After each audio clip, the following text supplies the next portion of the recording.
Hi అండి, ఈరోజు మనం తోటకూర పెసర గారెలు చేసుకుందాం.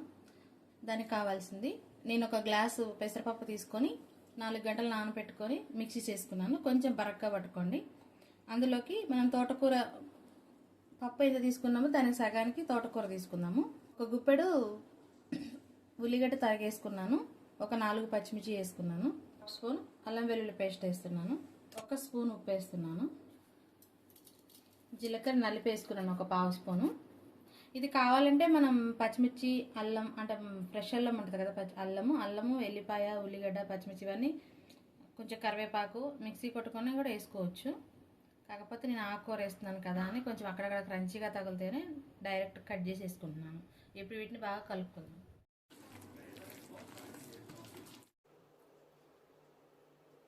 చూడండి, నేను ముందుగానే డీప్ ఫ్రైకి ఆయిల్ పెట్టుకున్నాను. ఇట్లా చేతి మీద వేసేయచ్చు.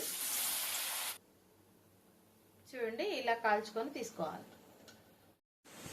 చూడండి, కొంచెము కలర్ ఇట్లా వస్తుంది, ఎందుకంటే ఆకుకూర వేసాం కాబట్టి కొంచెం మంచిగా వేపుకోవాలి. చూడండి ఎంత క్రిస్పీగా, పైన క్రిస్పీగా, లోపల ఎంత బాగుందో. టేస్ట్ చాలా బాగుంటుందండి. మనం రెగ్యులర్గా చేసుకునే గారెల కంటే ఇట్లా ఆకుకూర చేసుకున్న దానికి చాలా టేస్ట్ బాగుంటుంది. ఒకసారి ట్రై చేయండి. పిల్లలు అయితే సాస్లో పెట్టుకుని తింటే చాలా బాగుంటుంది. కారపొడిలో కూడా చాలా బాగుంటుంది. ఒకసారి ట్రై చేయండి.